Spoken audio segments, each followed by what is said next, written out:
Trevor helps out. Trevor the traction engine was feeling depressed.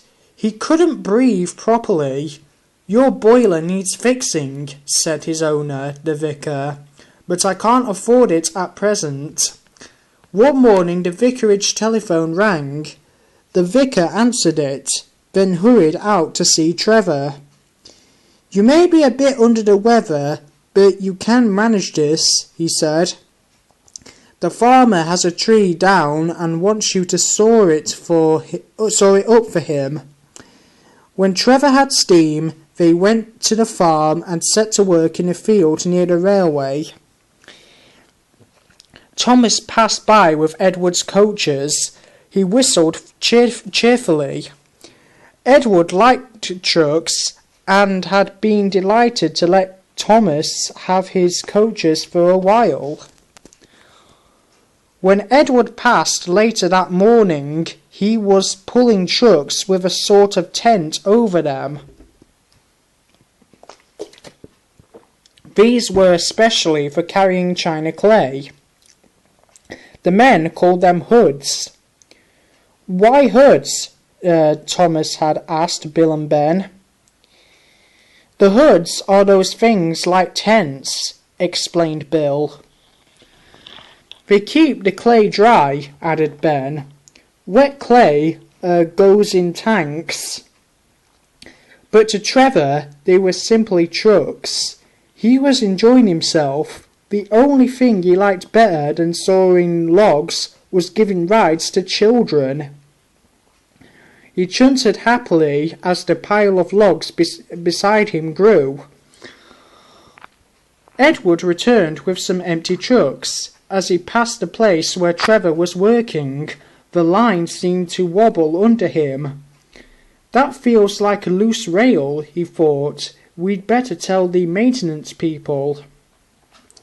At the harbour, Edward exchanged the empty trucks for full ones and set off for the junction again. Trevor dozed. The wind had dropped, and it was comfortable in the autumn sunshine. It seemed no time at all before he heard Edward coming back. Trevor whistled a cheerful greeting.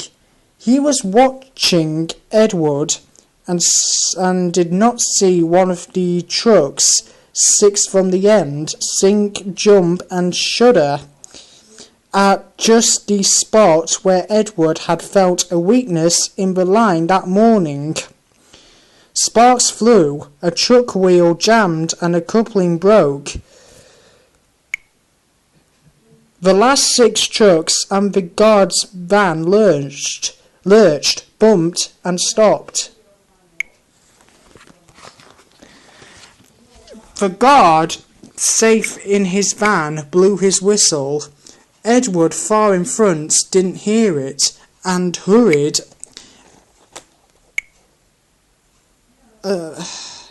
on without realising what had happened. But Trevor was closer to the guard's van than Edward. He heard the whistle and looked back to see the trucks lying at strange angles. "Peep, peep, peep, peep, peep, peep, peep," he whistled in horror. "Stop, Edward, stop!" Edward heard that. "It's Trevor," he cried anxiously. "What's wrong?" "We'd better stop and see," said his driver. The fireman climbed onto the tender. "Phew!" he exclaimed. "Look, it's not Trevor, it's us."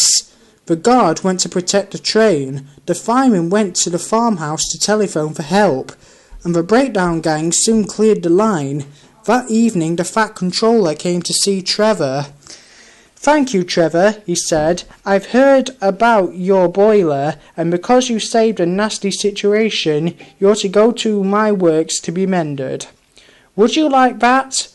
"Oh, sir," said Trevor, "thank you."